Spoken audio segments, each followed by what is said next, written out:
From the nation's capital, this is the Fly Fishing Consultant Podcast with your host, Rob Snowland.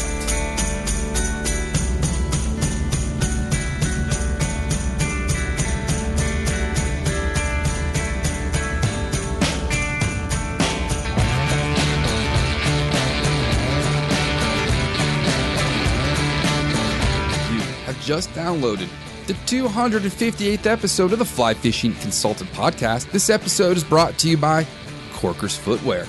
This episode brings us to Spokane, Washington. We're going to talk with Josh Mills about his life as a fly tyer and angler. We're going to learn about his work to save wild steelhead and his recent fundraising efforts after some natural disasters in the Caribbean and in Australia. Please let me know if you think he sounds like Bert Kreischer. I want to give a shout out to Dave DiEugenio and Kevin McKay. They listened to the most recent podcast and sent me suggestions on fly fishing Southern Florida and the Florida Keys. And for Greg P., who won my Dozen for Dorian donation, and MCQ1020 on Instagram. Both of you, I need to get your contact information to send you the flies. Greg, I bring them to every beer tie. I can drop them off at one of the local fly shops too. This podcast is brought to you by Korkers, which is my preference for wading boots. They're lightweight, they're comfortable, they have interchangeable soles, and there's no dirty or frozen laces to deal with at the end of the day. Visit Korkers.com for more information and to learn about these following technologies. The first technology is Omnitrax, a patented swappable outsole system so you can adjust your traction on the fly to suit the terrain. The traction property is Klingon, a proprietary high-friction rubber designed to excel in and out of the water for when felt is not an option. Internal drainage. Water flows through internal channels, then out midsole ports, removing excess water and weight. And finally, hydrophobic materials for fast drying to increase comfort and reduce the spread of invasive species. Let's go to Spokane, Washington now, and we're going to talk to Josh Mills, otherwise known online as Mills Fly. We have with us Josh Mills. Josh, where are you checking in with us today? I'm out here in eastern Washington, near the Idaho border in Spokane, Washington. So, yeah, you know, we're definitely removed from Seattle and Portland and stuff like that. We are about 30 miles from the Idaho border. I fished Lake Pondere coming from Portland once, so I went through Spokane. Really? Yeah. Really? That is such a massive piece of water. It is, you know, it's got some big fish in there. It's got a really weird chunk of biodiversity as well. I should say I fished a tributary to it. Oh, the Clark Fork. I don't know. We ate dinner right on the Clark Fork, though. It's some woman's house/restaurant. Oh, okay. Yeah. I know what you're talking about. Yeah, for sure. For those listening that may not follow you on social media, is there a celebrity that you may resemble that people can picture in their mind? Oh, God. I remember I had a girl in college tell me one time I looked like Tom Green, and I was unaware if that was either a good or a bad thing, but she told me it was good, but I don't know. But I did have somebody try to tell me one time I looked like, and it's even weird to say, but I guess a younger Alec Baldwin, minus the Trump references that he does right now, I suppose. Have you ever seen Miami Blues? No, I haven't. That's kind of a bizarre one he did back in the day. Oh, really? My parents used to take me to inappropriate movies when I was younger. Oh, I just, the one that I always laugh about because I'm mostly in sales is the derivatives of the Glengarry, Glen Ross speeches that you can get from most sales staff. First place, Cadillac. Second place, set of steak knives. Third place, you know the rest of that one. I've actually never seen the movie. Oh my God, it's an intense flick for sure. We were watching Gus last night on Disney Plus. Okay. My daughter did not want to watch that, so tonight we watched Fairy Tale: A True Story. Oh my, yeah. Somehow, like I have boys that are 6 and 9 years old, and somehow we ended up at the second Frozen movie a while back, and I was just like, what are we doing here? What are we doing here? Yeah, it We're had having a nice lot colors to it. It had nice colors in the movie. That's what I like about the Frozen ones. They're kind of like Nordic. My gosh, let's watch the Schwarzenegger movie from the 80s. Totally understand. Yeah. Totally understand. So from what Yeah. I gather, you got into all this because you once caught a cutthroat on a fly. Yeah. So I've grown up hunting and fishing, and thankfully I grew up in a family, especially within my father and my uncles and everybody around us. We always liked to hunt and fish. Gear fished the majority of my life growing up, and kind of eschewed fly fishing because it just wasn't part of what we did. And didn't have a ton of, I don't know, we just weren't in that world. And then when I remember, I think it was like 18 or 19 or just towards the end of high school or something, and my dad went out to a local lake and he had started to pick up fly fishing. Eastern Washington or parts of Oregon or Idaho, we've got some really good lake fly fishing. Well, he had a buddy that showed him kind of the way, and he went out to this local lake, and he comes back and I'm like, well, how did you get? He's like, I don't know, like 25, and my jaw hit the floor. So I was just like, okay, I'll give this a whirl, and started to learn the basics, but I didn't know what the hell I was doing for the most part. And it all kind of cauterized and really kind of came together. We took my dad and I took a trip to the Elk River up in near Fernie, British Columbia. And it's cutthroat heaven, and I can literally picture myself on the cut bank above the cut bank where it all kind of came together, like it is when a kid learns how to ride his bike, and all of a sudden it just kind of snaps into place, and all of a sudden this dumb cutthroat thankfully took pity on me, and away we went from there. And I think I was probably 19 when we took that trip. And I remember it distinctly because back then, I could get into the bar. The first time I had a beer at the bar with my father, because it was 19 or something like that in BC at the time, ordering Kokanese and having a great old time. And I'm like, yep, I want to do this all the time, forever. This is rad. I'm down. Did your wife know what she was getting into? I don't think so specifically.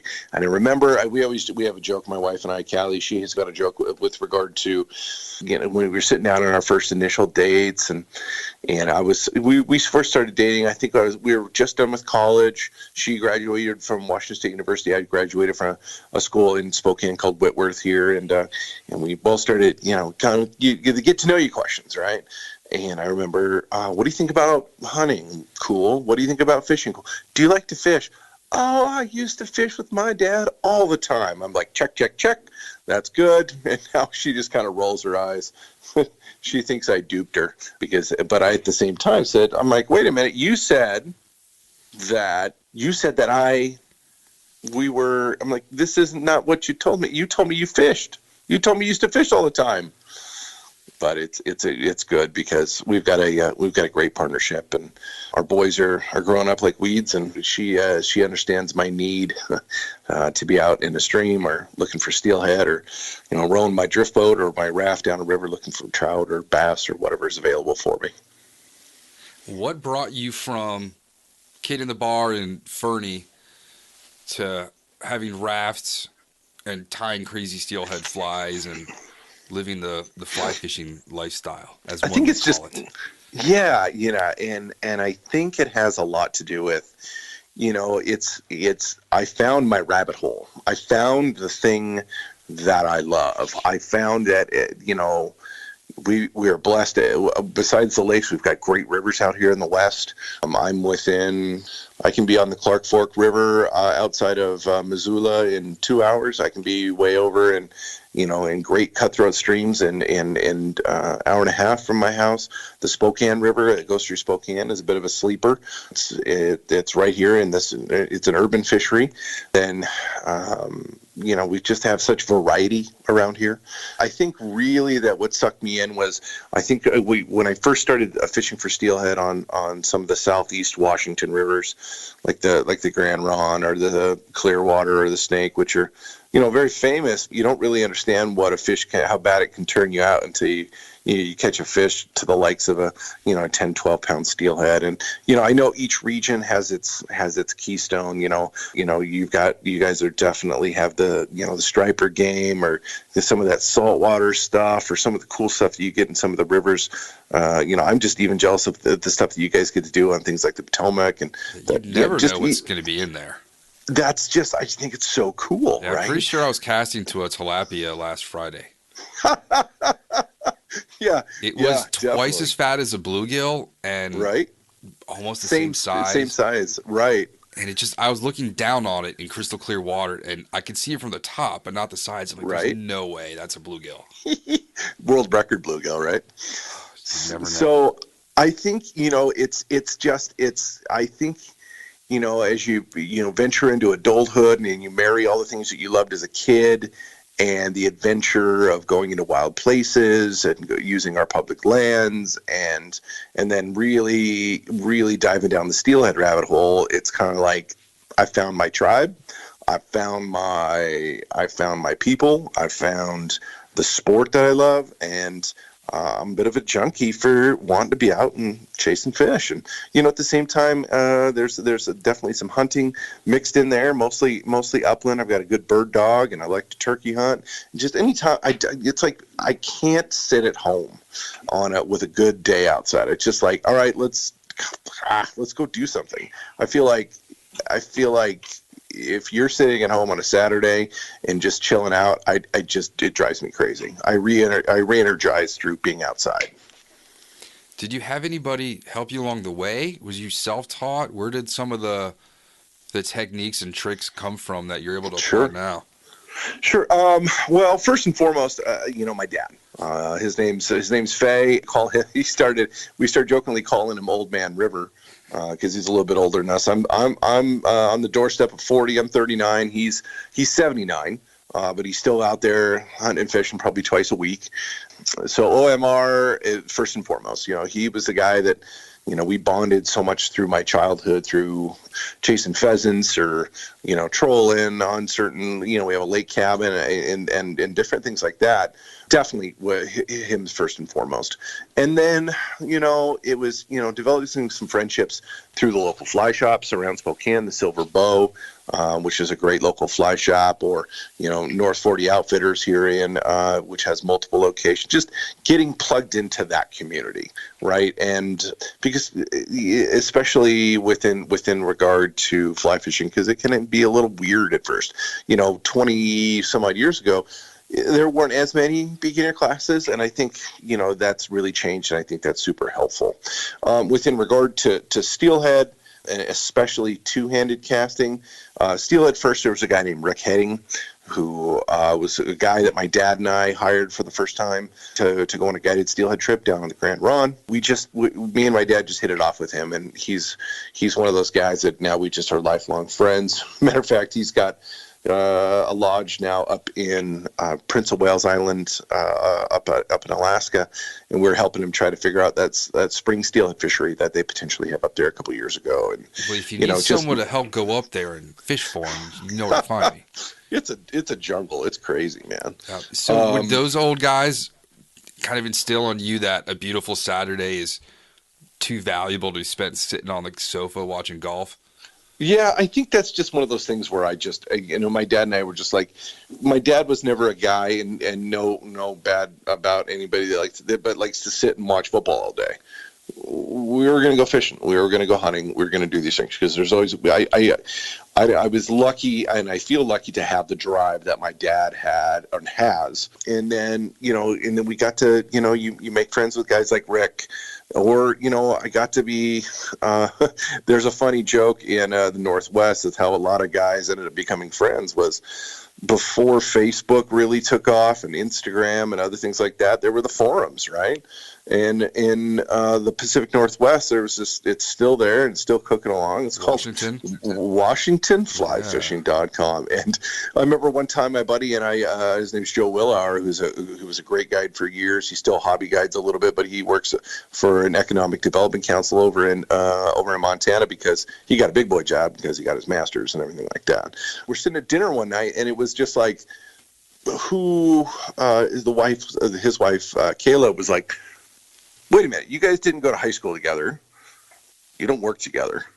You didn't go to college together. How'd you guys meet?" And we both sheepishly were like, "The internet."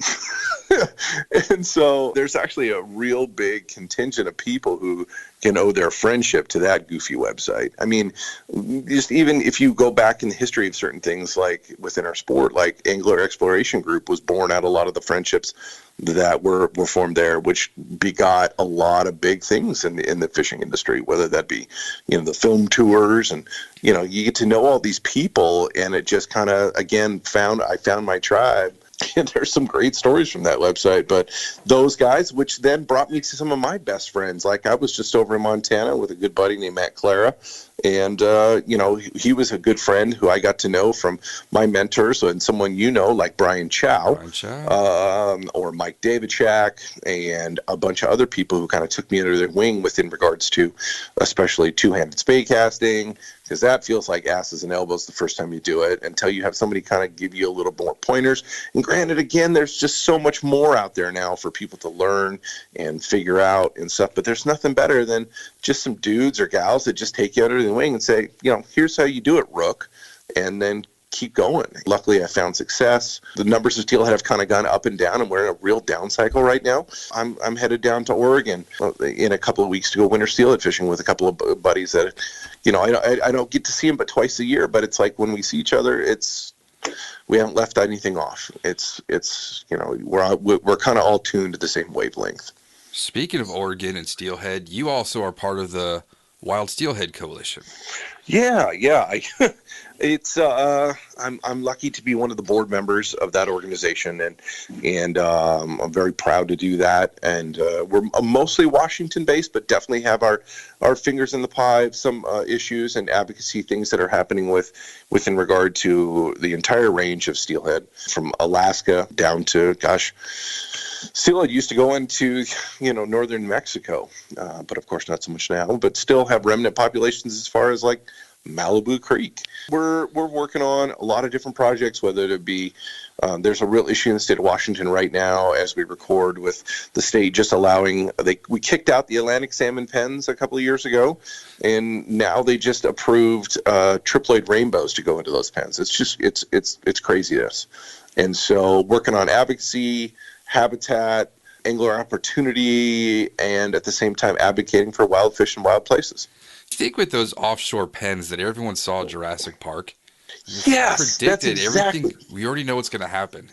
Yes, it's like the Jeff. Is it Jeff Goldblum or what's his name? He's tying the knot in his belt, which is crisscrossing DNA instead of clicking the belt together. Yes, it's like, what does he say? Nature always finds the way. Yep. And there's part of that. It's like I saw online today where somebody was saying, if you want to put yourself in a room with 1,000 flu patients, but you say that they're all 100% inoculized to any of this stuff, well, are you going to trust that you're going to go in there and you're never going to get sick? I don't think so. We can't prove that all the fish are going to be in there are going to be sterile. They just can't.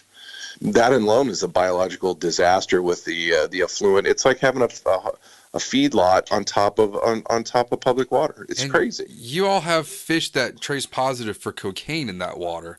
So theoretically, these could be like the cocaine fish. They could be high as kites, brother. And then you eat the meat, and maybe it does something. Or you have to snort the roe. I don't know.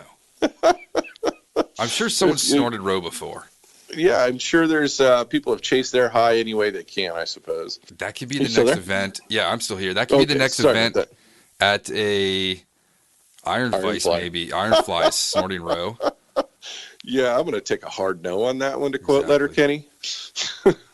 So while you're fishing out there, we haven't really had a most Eastern Washington podcast. What's sort of some of the terrain like, the fisheries? Sure. What is it that you're seeking out when you're going after a steelhead in the high. Sure. Would you really say a high desert? I mean, it's pretty darn Yeah. dry. Yeah, that's what's interesting. Maybe a lot of your East Coast folks or Midwest folks or whatever don't really know is that the vast majority of the state of Washington and Oregon are desert. The rain gets dropped in Seattle and Portland, and then it goes over the top of the mountains, and then there's this gigantic rain shadow. And what's interesting, as we are here in Spokane, we're in a bit of what's called high mountain steppe, or maybe not high mountain, but steppe plateau kind of place, where we're kind of the bridge between desert to mountains. If you get about 30 miles away from Spokane, you pick up the tree line for the first time, and you start to see, ponderosa pines and typical western mountain type geography and things like that. In terms of just trout, we've got high mountain lakes that you can hike into that are just as picturesque as you would think anywhere in the Rockies. You've got woodland creeks and rivers like the Spokane and different places through some very different watersheds, and things like our North Idaho cutthroat streams are, right out of a river runs through it type stuff. And, we're not that far from Montana and any of that kind of stuff. But the Steelhead stuff, the stuff that we're close to that are what we consider our home rivers are rivers that are connected to the Columbia. So as you come from the near Portland area, down in the bar on the Columbia, and then there's different watersheds throughout its progression down into where it terminates with the Snake, or the Snake terminates with the Columbia, I should say. And the Snake Basin is where our fish are typically going towards, with an air quotes there. But it's we're talking about some places like the Klickitat or other rivers out in the west that are very interesting, where it's arid, but you have quite a bit of pine trees and stuff like that. And then you get in places like the Snake, where you have these high desert canyons that are just very unique and high mountain topography around them. I'm not accurately describing it, but I'm looking at a picture of the Snake River at my desk right now, and it's treeless in some of the areas, but just very dramatic basalt canyons. It's my favorite place in the world. And then you get into different places, and what's really interesting, the Clearwater and the Snake and the Grand Ronde all have really different geographic features that make them unique, and their substrates are different, and the fish are a little different too, because some rivers have fish that are considered one ocean or one salt fish, and then you have rivers 20 miles away from each other that have 3 salt big steelhead in. So it's a wide array of opportunity. Fish that swam that far from the ocean, when you're swinging and tossing flies at them, are they biting because they think it's food or because it's aggressive? It's a little bit of both. Like salmon, they don't biologically need to eat when they come back to the rivers of their birth. But I think a lot of them, especially with steelhead, they're very curious animals. They don't have arms, right? So while they don't physiologically need to eat, they have a latent feeding response, I think. And a lot of these steelhead smolts, and when they go from eggs to par to smolt, they're spending anywhere from 1 to 3, maybe even 4 years in some of these streams. And with that, I think there's an imprinting on them when they see certain things swinging across their face. Whether it's something that looks like a big October caddis, or, there's part of them that, still remember they're feeding and chasing down bait fish patterns and squids and, different things on the high ocean in the North Pacific. So, depending on water temperature, we're swinging anything from size 8s and 6, real small stuff, and hair wings and, stuff that are very Atlantic salmon derivatives. And then, as it gets colder for here, these summer run steelhead, they don't spawn until typically February, March, and so our season can be very interesting. Where the first summer run stuff is lower on the Columbia, may start somewhere in June, and it might go all the way to I make a personal ethic to stop fishing for these summer run fish at the end of January and let them be, because they're getting close to boogie time, if you know what I'm saying. Indeed. Indeed. But, Shad run's about to start. They're going to get their freak on. It's interesting. We have a gigantic shad Columbia. Like millions upon millions upon millions of shad. And no one knows what to do with them? No, they have no dump them in the fields. Yeah, a lot of, you know what it makes is some of the best crab bait in the world. And then, some people are really good about, they're able to turn them into, they smoke them or they pickle them or stuff like that. But they'll fill buckets full of them and then go into, turn them into the world's best crab bait. What about just hauling them up to dump them in the headwaters? Since the salmon aren't getting up there to give all their nutrients, might as well bring the shad and all that biomass from the ocean up to the headwaters. Yeah, shad's one of those things that I don't think we know what to do with out here on the West Coast. And I personally don't have any experience with it, but I definitely want to go down to like below Bonneville. There's spots where you can go swing shad darts and stuff like that and catch hundreds of fish a day. It's fun. I think that'd be a blast. Yeah. But I don't even know. This is okay. Welcome to Dumb Question 101 from me. Do shad? Are they? They're filter feeders. No, I know that, but they don't die in river? Correct. Unless they exhaust themselves, they'll return back to the ocean. Yeah. Okay. So they're also going on fat reserves. Right. Steelhead. If you look down the gullet of a American shad, it's weird looking. Yeah, I've seen pictures. Filtering looking gill rakers in there. Right. Yeah, I mean, in the face of everything that we're dealing with in terms of climate change and different stuff like that, and changing oceanic conditions in the Pacific, the shad have not been kicked in the proverbial dick at all. They could use that out there. The sea lions, the sea lions want the salmon.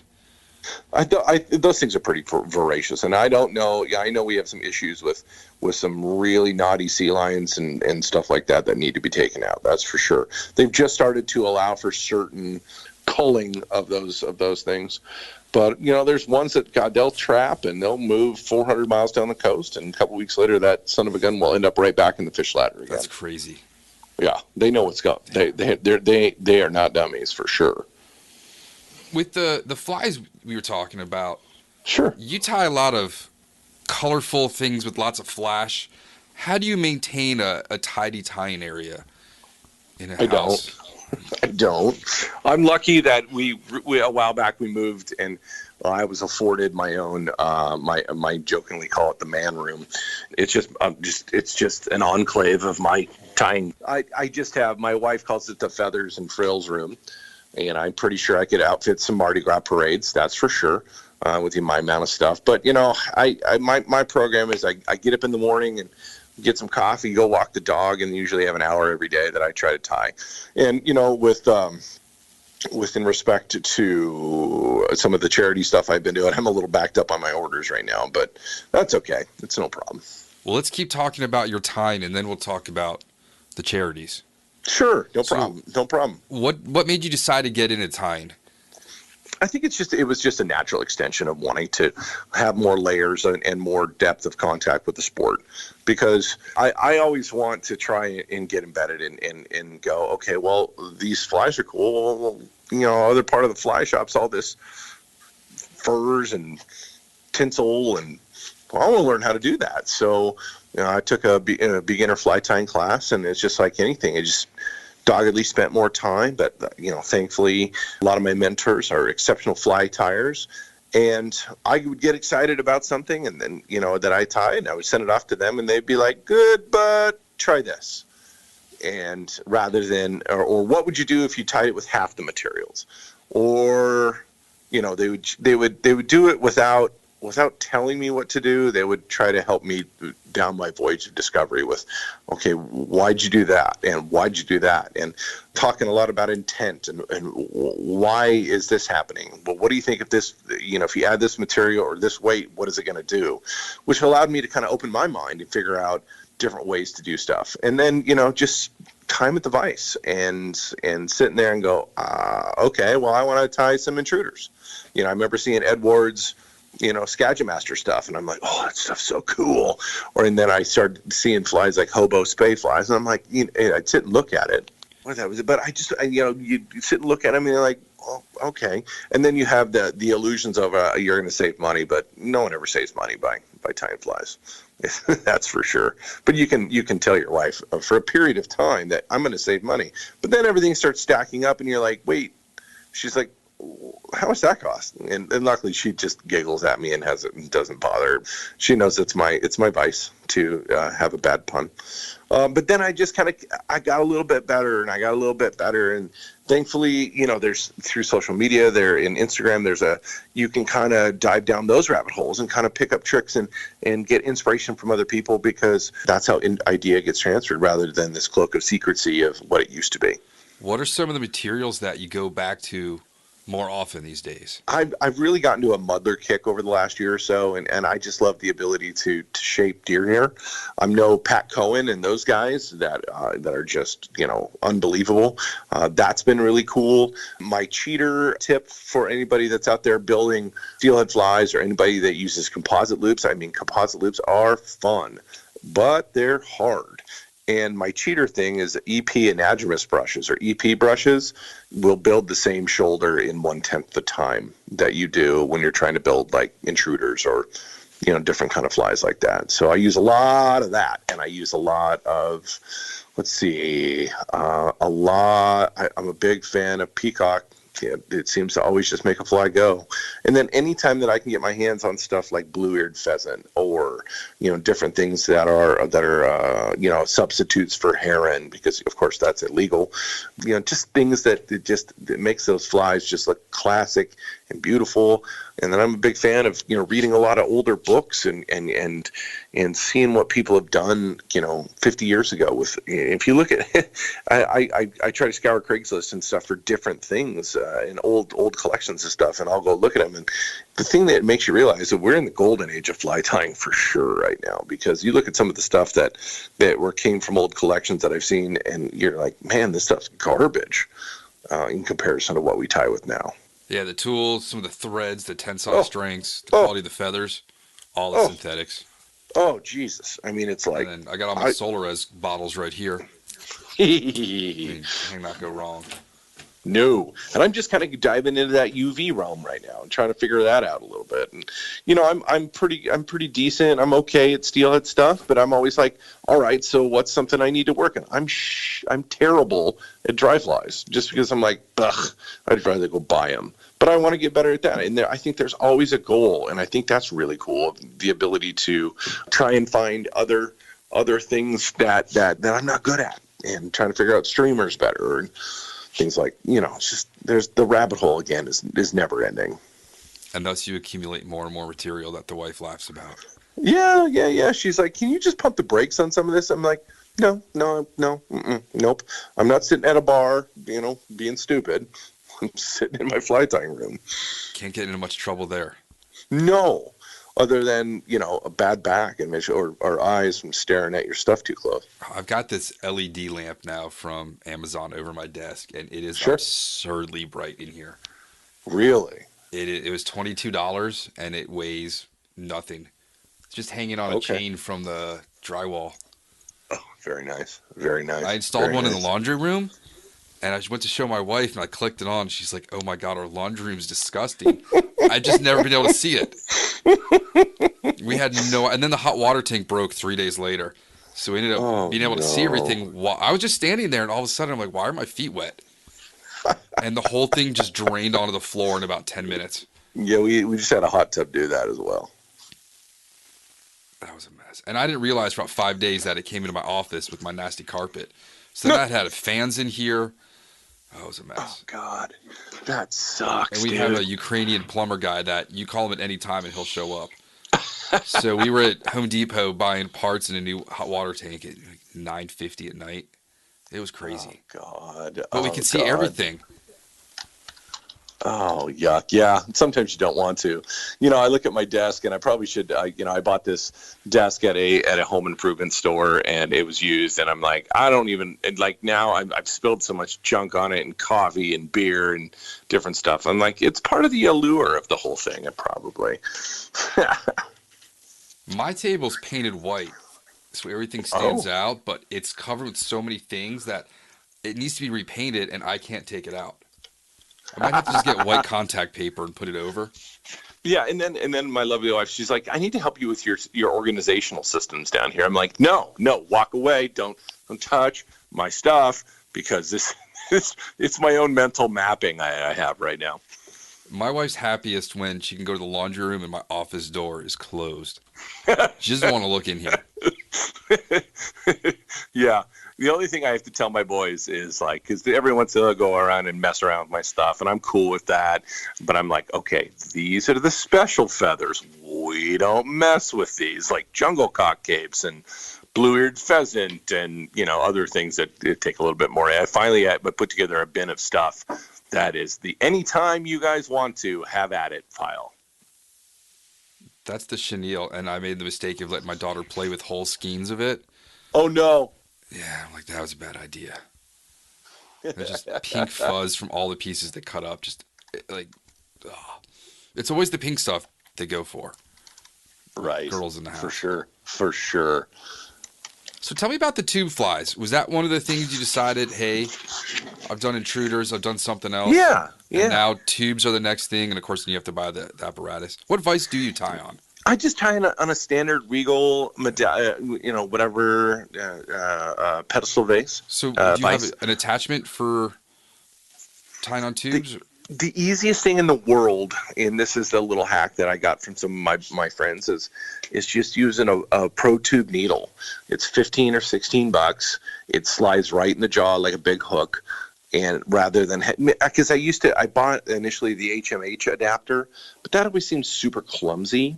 And then that Pro Tube needle works on all the different tube varieties, whether you're using Pro Tube or I just go cheap a lot of the times and buy HMH tubes. Or if you want to get real dirty, just go find a bunch of those ear swabby type thingies. I don't know, Q-tips.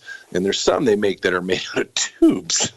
And you can buy like 1,000 of those things for like $6. It's basically just a coffee stir. Yeah, it just depends. Some I like that have WD-40 spray straw. Yeah, absolutely. You can get funky any way you want. I do like, the HMHs because when I burn them back a little bit to create a little bump that allows for the thread to end on and stuff like that, it works pretty good. I think the reason why I shifted to tubes is just pure efficiency. Number one, you can change your length at will when you're tying them, and I think that's pretty cool. When you're tying on intruders, a lot of times you're either tying on Waddingtons, shanks, which tend to be a little bit expensive, or you're cutting a big streamer hooks or different stuff like that to create the base, the shank. And then, you have the whole process of looping in the intruder wire or Dacron or whatever.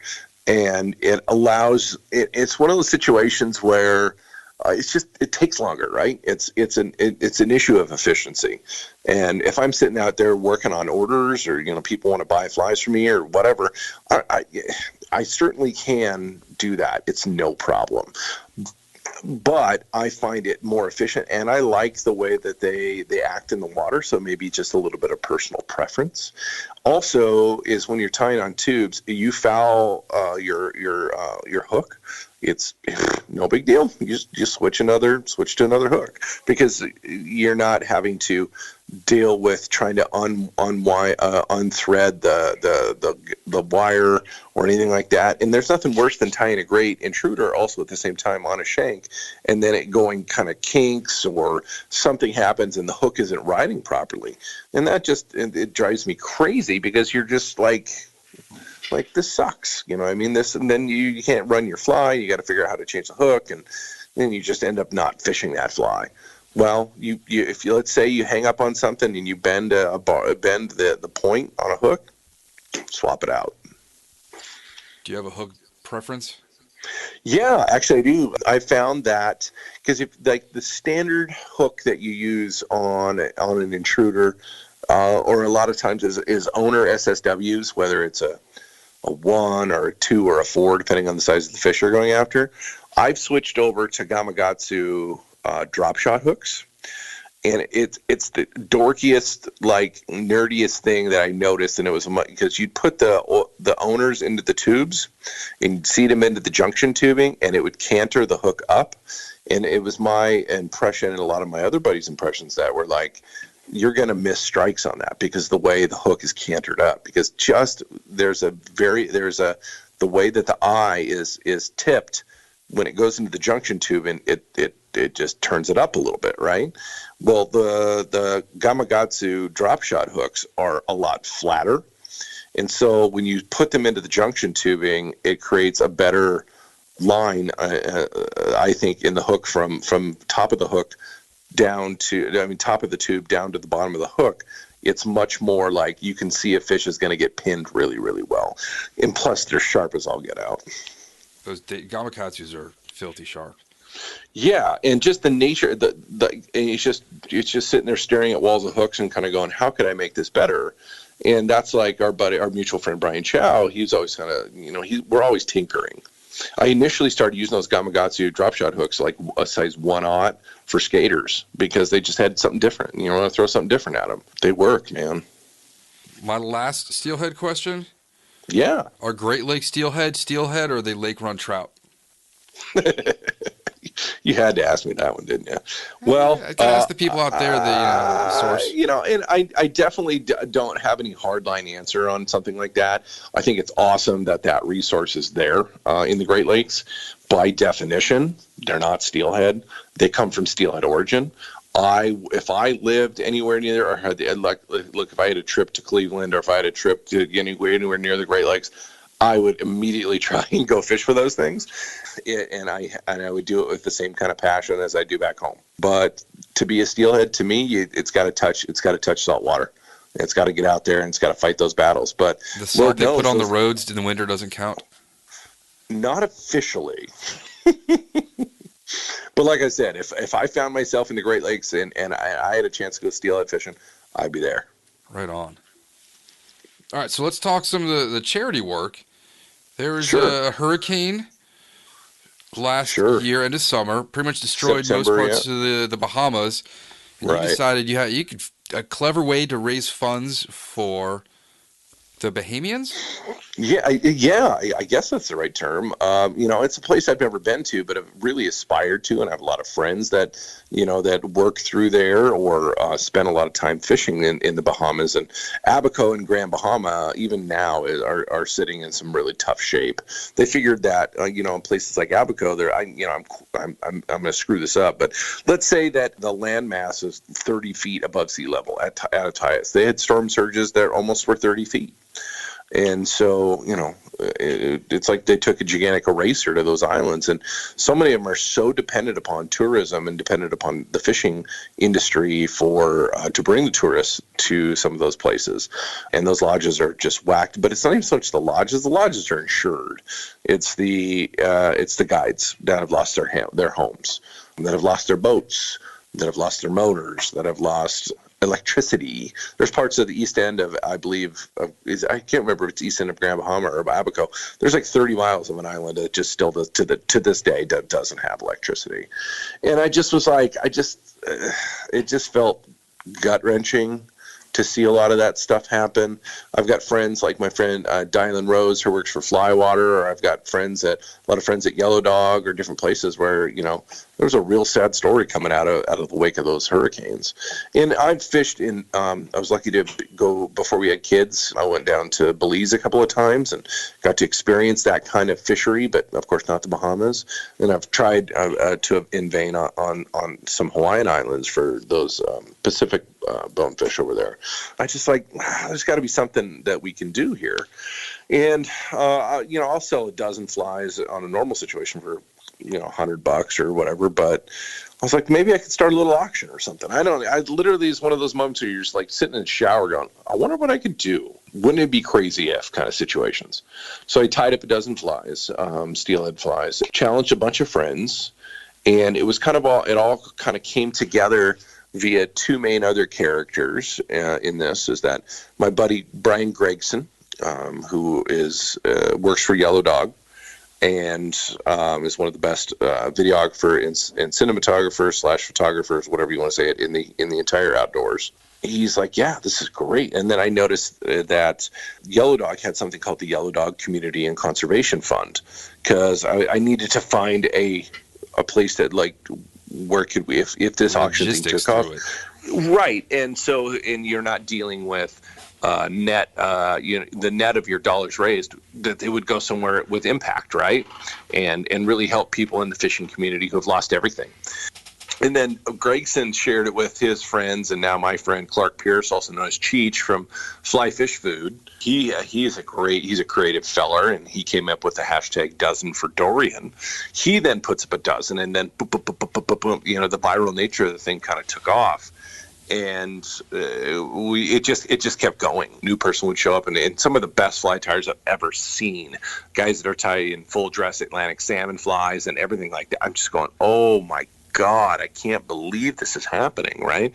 And my flies instantly went up to $300, and Cheech's stuff was $300-400, and it just, and then I knew we had really hit a critical mass when I got a message from this high school kid in, I think he was in Michigan or somewhere in the upper Midwest, and was like, hey, we were talking in my science class today, and my science teacher is a fly fisherman, and I love to fly fish, and he told me about this thing called Dozen for Dorian. Are you the guy that is putting it on?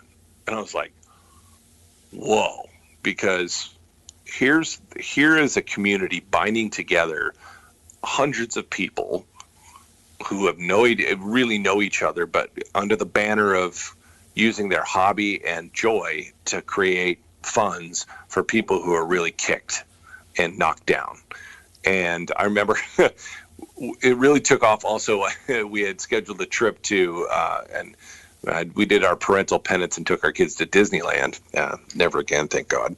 But we're sitting there, and I'm in the lines for Disney, and this thing is blowing up. It's going, I hate the term, but it's going viral. And my wife's like, you got to stop looking at your phone. And I'm just like, you don't understand. It's like every couple of minutes, it's another $1,000. It's another $1,000. Another person throws a dozen, another thing. And it just kept going and going and going. And after a month, when it finally decided to slow down, on our tallies had us just at $42,100. One more time? $42,100. It's pretty awesome, dude.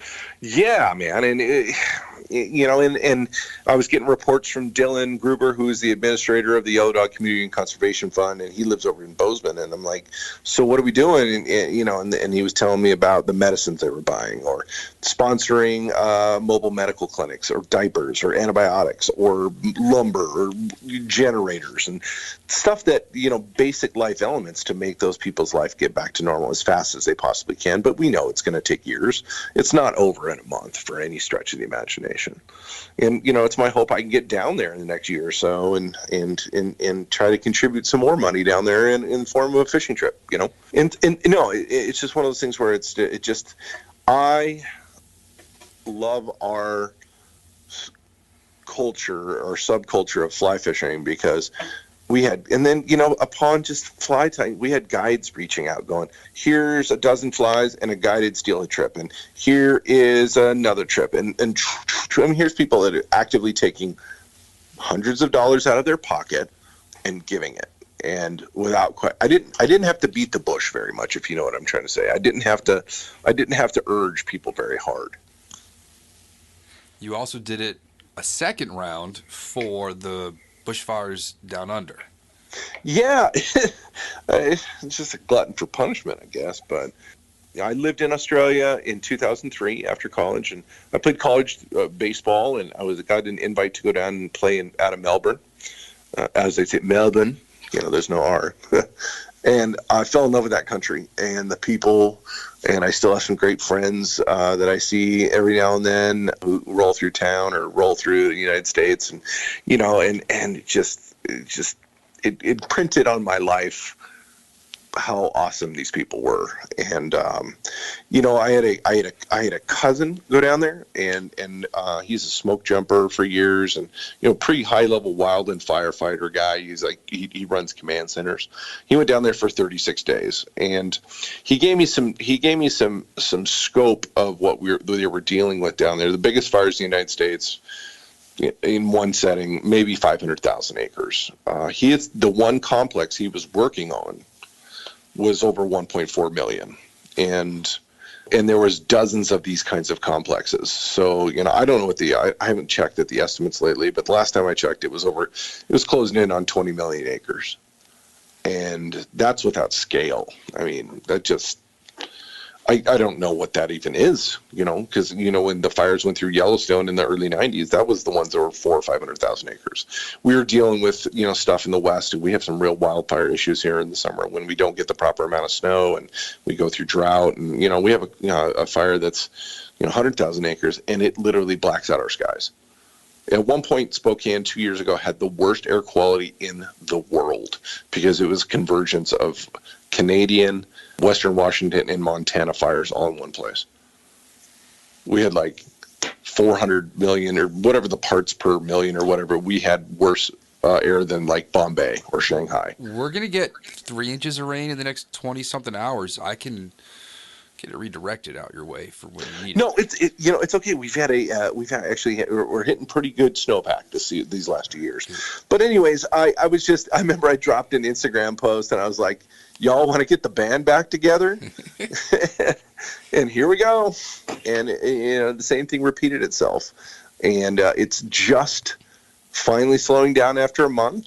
I think we'll crest over 31,000 with this one. And I think it's a little bit timing. And I think it also has why we're a little bit less than the Bahamas, because there's just not as many people that have been there and have experiences and things of that nature. But man, people gave and gave and gave. We had a guy I don't know, but I think it's About Trout on Instagram. He came and dropped in a trip on the like in northern New Mexico, and Colby Crossland, who's a good big Green River guide in Utah, dropped a trip, and that raised $950. And like Sage Fly Fishing comes in, they did a really cool deal where they got all their rod designers and people, and they dyed a dozen steelhead flies, took a Wheatley fly box, had it engraved, it said dozen for down under on it. One guy bid $2,000, and then Sage upped the ante by matching it. We had our boys, so that raised $4,000 right there. And then we had Meat Eater dropped in and did it. That went for $450, and they matched it, and Rio came in and matched their deal. We had Dan Short, who I think the really cool piece in the whole situation was they took a Nautilus XL. He's the rep for Nautilus here in the Mountain States region, and big old massive Nautilus, and on the reel cap they engraved some custom artwork by one of the guys that was part of the program, and it's like Australian flag and a kind of a sad looking a bunch of Australian animals, and that went for $1,200. And these folks just gave and gave and gave and gave and gave, and that's the uplifting part of our group of people here. Whether people are my friend Brenna Richardson at Rods, Reels, and Heels, friend from Montana. She donated half her profits from her business. Or you had there's dozens. I think at the last count there was 114 contributors to it. To the Australian one, I think close to 130 for the Bahama one, and we tend to think fly fishing is everything, right? It's our life, but it's a niche community. I tell you what, man, there wasn't any group out there that we had to pull on hard to join. It was more like, hey, can I still get in on this? If there's a listener who's unaware of all this and wants to contribute, what could they do? The easiest thing to do, if they want to donate flies and stuff, they still certainly can. And if you want to see all the stuff that's still posted on Instagram, you can still look at hashtag dozen4downunder. That's FOR, not the number 4. Dozen4downunder. And there's close to 300 posts with all that in there. And there's a couple auctions still going as of today, February 5th. But I like I said, I don't know when this is going to go. But the easiest thing to do, if they have a little jingle in their pocket and they want to contribute, if they go to on Instagram, it's the Yellow Dog Community and Conservation Fund. That's YDCCF, and that is the quickest way via social media. Let me pull up the website for the Community and Conservation Fund, and that can be found at, get this here, it's just ydccf.org. And what's beautiful about these guys is that, yes, it is Yellow Dog, but this nonprofit was established with the effort to help the angling community in need. A boat, a guide's boat burns up in the Bahamas, or whatever, different, people who find themselves in need, and or if there's environmental disasters like the stuff that's going on in Australia, they have the ability to direct the funds to the most impactful ways possible. There's hardly any administrative fees taken from any of this stuff. You go on there and you can see the stuff that there's the Australian Action Alert, the different grants and things that they do, and they have a very easy way to donate. And what's really cool is that it's tax deductible because of their accreditation and their ability to be proper and correct with their funds, as opposed to, there's millions of there's thousands of other nonprofits out there, but this one really helps the fishing community in need. Fantastic. Absolutely brilliant. Okay. Yeah, it's just one of those things that it just like caught fire. People responded, and now my buddy's like, you better just go buy the website dozenfor.com and see what happens. But it's a labor of love, and I definitely love binding the community together doing that. Awesome. All right, I need a brief story that is one of those things we had to have been there to have actually believed what you saw happened on a fishing trip. Oh. It may or may not have to involve Brian Chow. I'll tell you a good one with Mr. Chow is that we've got some friends that we got together with the boys that own Korkers, and Brian Cheney and his crew, and because we do some work for them and product testing and design. They're big supporters of the podcast. We'll give a shout out.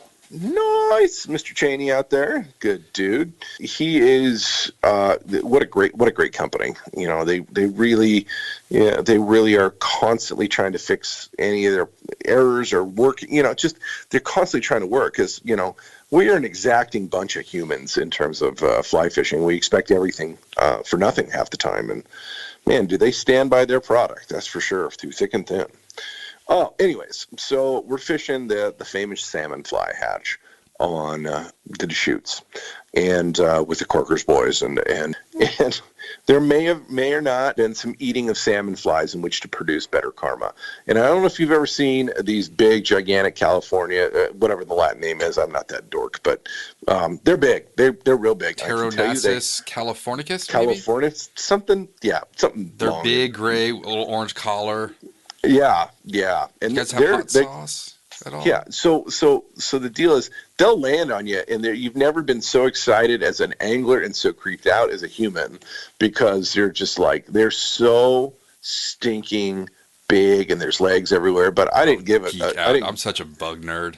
Oh, dude, it'd be heaven. You got to. Some of these Western stoneflies are so big. There's a reason why they have flies called the sofa pillow, because it's like, or the chubby the full size chubbies they're true to size.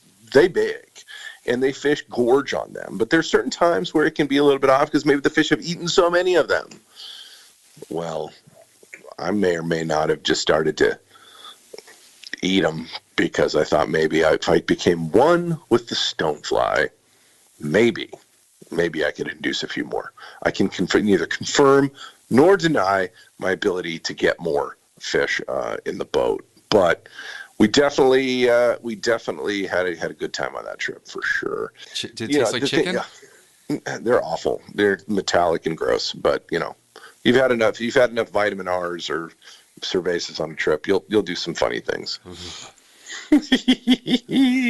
But dude, yeah, they are so big, and they're a reason why people get really Twitter-pated about it, because holy crap, do they can make fish go stupid. I need to get some stoneflies in my aquarium. I haven't been anywhere upriver. Oh, okay. The last one hatched in here. Okay. So, yeah, I get a little office. I remember I took 2 of them. I stuck 2 live ones in one of my fly boxes just to bring them home to show my boys, right? The son of a guns made it home alive, and they lived for a week in my house before they finally kicked the bucket. Did you see the bodies? Oh yeah, kids named them Larry and Steve. Any reason Larry and Steve? Hell no, I have no idea. They named our robotic vacuum Gary. I don't know. They just do funny things. They're goofy kids. I love them to death, but they'd say some funny things. The owl that flew into neighbor Rob's house, the kids named it Barney Blueberry something. Perfect. And I was like, of course, Perfect. why not? All right, In terms of other funny fish stories, man, we have this Steelhead camp every year, and mostly has me being made fun of by my better friends who are anglers that I'm not catching fish. But every once in a while the sun shines, and we'll have days where it all comes together for sure. I got some last questions for you here. No problem, man. I'm enjoying this. This is fun. Yes. What is the last book you read? Oh, I've just reread The Longest Silence by McGuane, which is one of those books that I think can be read over and over and over and over again. Before that, I was reading My Life as Told by Water by David James Duncan, who I consider my author spirit animal. If you've ever The River Why and things like that, that guy's the best, I think. And then I'm currently reading The Feather Thief, and I forget the gentleman's name, but it's about the guy that stole all stuff. Oh, yeah. I can understand the dorkdom and the fetishism that some people get into in regards to Atlantic salmon flies. But I thought you were going to go about to flutes. You need to get further in. Oh, I'm only like 25, 30 pages in. Okay. I just love how I really appreciate how the author gave so much time to Alfred Russel Wallace. He's been looked over in many a science book. He gets annotated a little bit, but that was awesome. I was reading the part last night where the guy lost 3 years worth of work from his Amazonian expeditions, and the boat burns to the seafloor, and I just was and I just was like, I just couldn't even fathom it. All right, next question. What's a fish you won't target with a fly rod? Oh, won't. Won't is a little bit different than can't. I would try just about. Electric eel, maybe? Sure, but I was thinking about practicality, because we've got some really good walleye water near us. Don't lip a walleye. No, I've seen it done by somebody. They I call them swimming fish tacos, because those definitely are hunted to eat, if you know what I'm saying. But they are just the where they're at and their inability to. Just it's an issue of gear. You could get to them, but I think it wouldn't be the easiest thing. It's better just to throw a jig at them, if you know what I'm saying. If I could try to catch somebody on a fly rod, I'm gonna make it happen. What is Spokane most famous for? It gets a bad rap in terms of it's not Seattle, it's not Portland, it's not Bozeman.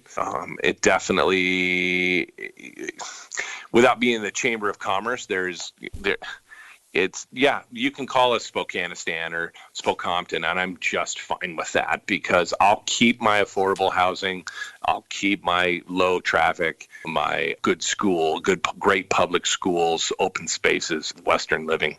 You can forget it even exists. That's totally fine with us.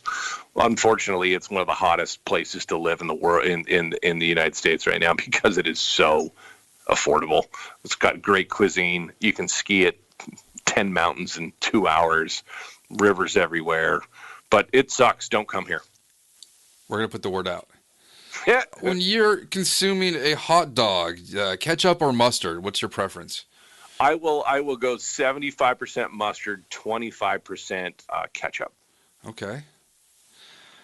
If you had a time machine to go back in time before modern humans destroyed the natural environments, and you could go fly fish there, and it's not where you live now, where would you go? Ooh. Well, my first answer would always be to go see Celio Falls on the Columbia. It's 5 hours from my house, but I guess that would be too close. That's the one that's now underwater from the dam? Correct. Yeah, it was the main one of the main hurdles on the Columbia system for fish to get through, and it was like one of the most important cultural centers for Native Americans, because that's where tribes came for hundreds of miles to collect their salmon. and steelhead. The fact of the matter is that the shifting baseline syndrome. In my best year in my steelhead career, there was 600,000+ fish over the dam on Bonneville Dam, which is the first big dam on the Columbia, with 613,000 fish. An average year is 300,000 fish. That's steelhead. And we're not talking about salmon. This year, we're lucky to break 100,000 fish over Bonneville. Terrible, worst run in like 7,500 years. Good job. Combination. Yay! But we also have issues with oceanic conditions and lower four Snake River dams and so on and so forth. But the fact of the matter is, if in total of all steelhead and salmon for a year, if we break 1.5 million fish up the Columbia, hooray! Pre-dam, pre-commercial harvest, pre-commercial environmental degradation, 32 to upwards of 48 million salmonids per year on the Columbia. How is there room for water? That's what I mean. We hear about those stories of places where you could walk across the water on the backs of salmon. The first time Captain John Cook came up the river, the bay, they were just scooping them out with the frying pan. You can do that with the herring now. You see kids do it with tackle boxes. Sure. But I look at without saying too much, and I'm a big believer in conservation and trying to get out of the way of Mother Nature to repair itself. And I really take a lot of solace in some of the things that have happened on the East Coast, where the Kennebec and the Penobscot have been, the revival of the forage fish that have come through those places. And there's dam removal on the Elwha and the white salmon and different places, and the Klamath dams that are eventually going to come out in California, and hopefully we can get these lower four Snake River dams out eventually down on the Snake River, because sometimes we just got to get away and really value culturally on both all cultures of what these fish mean to us as a group of animals ourselves. Indeed. Speaking of animals, if you had only one bird or type of bird to tie with for the rest of your life, what would you choose? God, yeah. Probably pheasant, I'd say. Pheasant are just good old chickens. Because chicken, we've got marabou, and we've got all the neck stuff, we've got all the other stuff. And pheasants, I think, are very similar. But why don't we just say jungle cock, and we just have Atlantic salmon flies for days? Word up. What's something that's ridiculous that you and your spouse argue about? Ooh. That you're admitting to... Just the little things that you just... I think the one that pisses me off and pisses her off at the same time is the way that I load the dishwasher and the way that she tries to rearrange it. Yes. When it's I'm like, so what if two things don't get done right? Come on. My wife's out of town, and the dishwasher's finishing up, and I'm like, you know what? If she's not here, I'm going crazy. I'm putting the bowl on that shelf. Everything. I'm gonna put stuff that doesn't belong and where it needs to go. And I remember some of the dumber fights that we had over the years, just procedural stuff like, do you decorate the Christmas tree from the top or the bottom with the lights first? Or, for that matter, I was ardent on real tree, she's ardent fake tree. Could you get half and half? Like screw a little pine tree on top of the base? No, unfortunately, she... happy wife, happy life, big fella, as we all know. And if I want to be out in the wilds chasing fish and birds and stuff like that with my boys, and even sometimes her, she gets what she wants. Oh, yeah. What's the most crazy thing you've ever found while fly fishing? A stack of death certificates on the Spokane. Did you look? It was up? Yeah, I kept one of them and found out I think somebody's house got robbed that was either some sort of lawyer or older law or something like that. But these people had long since passed. But there was 30 death certificates sitting there on the side of the river. I'm like, okay. And then, why is it you always find one shoe and a bra together? It's always one shoe and a bra. The bra's usually leopard print around here. Yeah, real saucy stuff. And then, unfortunately, being on the Spokane, it's like I'm literally always mentally prepared to find a dead human. Find somebody who's, there's a bit of a homeless population in some places, and every year. So one time my buddy was running a guide trip. They found one. They found a gentleman who had been tacoed across a downed tree for quite some time, and they called it in and everything, right? And I walked into the fly shop the next day. I'm like, all right, who wants to go swing some flesh flies? Oh, Too soon? On. Too soon? Too soon? No, of course, we crickets. Did not do that. I guess I'm going to hell. Thanks, guys. Appreciate it. You guys make me feel so loved and so happy. I feel like I've been talking to the fly fishing version of Bert Kreischer for the last hour. You sound a lot like him. The machine? Yeah. I just was listening to a story that there's a great bit of comedy. It's quite blue, but if you want some good listening at your desk and you don't have kids around or coworkers, this is not happening on the Comedy Central channel. Have you seen the movie Van Wilder? Oh, yeah. That's based on him. No. You have to read the Rolling Stone article about the biggest college party person in the country. They went around in the 90s and found the biggest party animal at any college. It was Bert Kreischer. No. And then you have to find out how he became president of his fraternity. So he's Jim Belushi. Yeah. Dude is nuts. But like crazy, insane smart. Yeah. You could tell.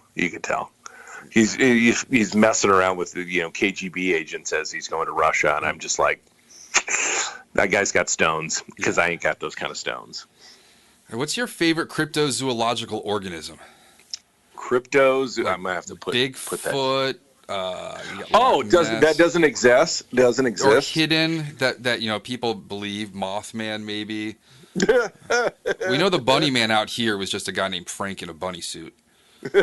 No, I think we live in the land of sassy squatches, but I think I'm more freaked out by toothless methed out yokels on crazy rivers that I have run into.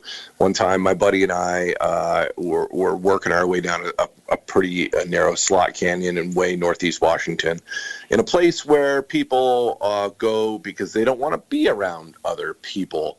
And I come around this corner, and we're just fishing little 3-weights to brookies and native red band rainbows. And I come around the corner, and there's a dude hunched over, and it's July, and dude's got a 30-06 on his back. And then I realize, this guy is, there's no bear season open. There's nothing open. This guy's he's crazy. And what he was doing, he was running a suction dredge mine. He turns around, and he literally looks like he'd been sucking on the meth pipe for a good 40 years. Full bitter beer face, the whole bit. And I'm like, oh, this guy's a zombie. This guy's going to kill me. And it made matters worse, his 2 pit bulls were at his side, so really feeling safe. And he comes walking up towards us, and he's like, how's the fishing, guys? And I'm just like, I'm not going to die. Good, sir. How's the illegal suction dredge mining that you're doing right now? You're just like, oh, man, no. Yeah, I'm more scared of those kind of folks than I am of that. But, yeah, we're in the land of Sasquatch for sure. Name a place everyone needs to visit before they die.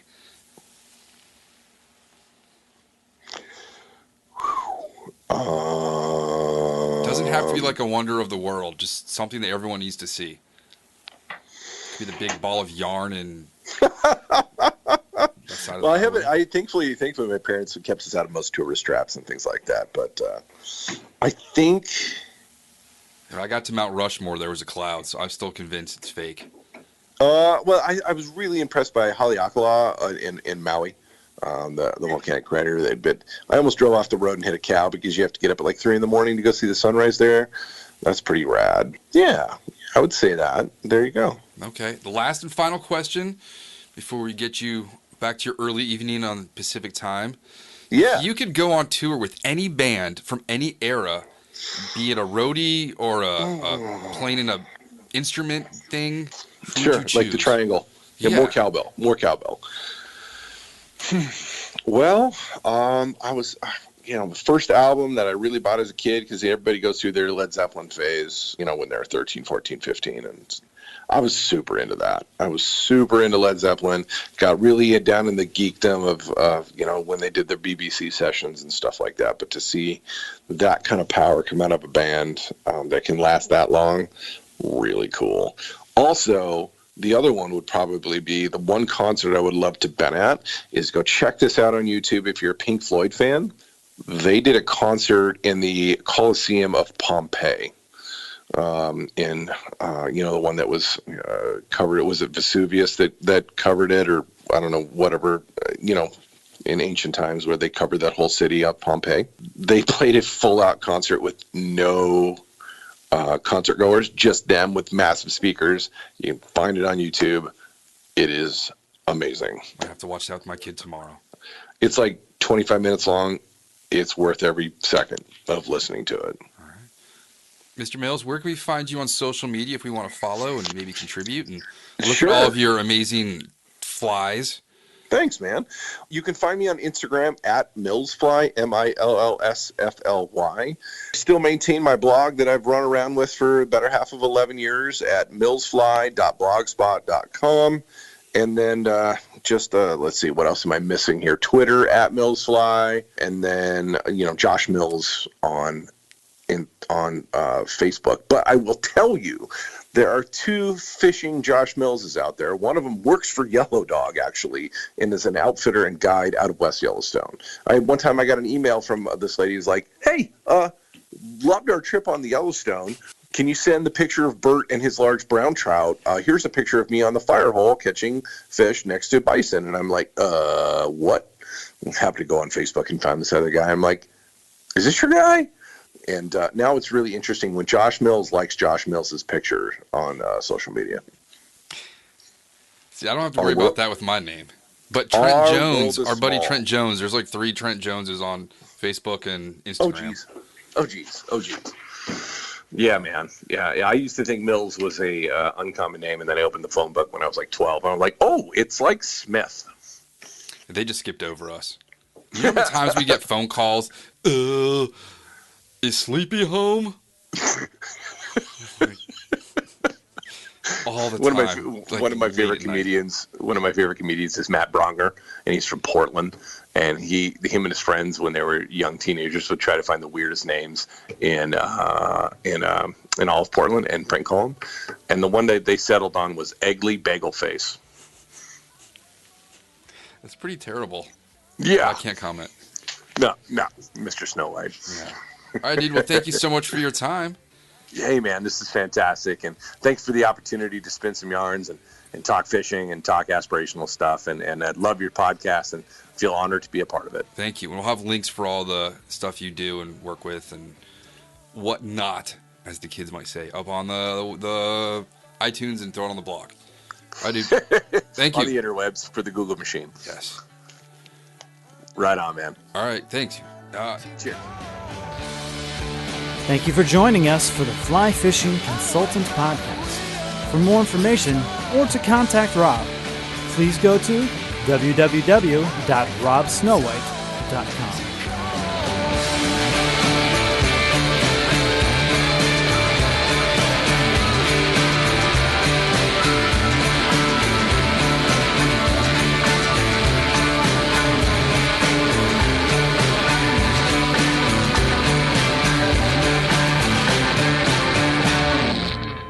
This podcast is brought to you by Freestone Productions at freestoneproductions.com.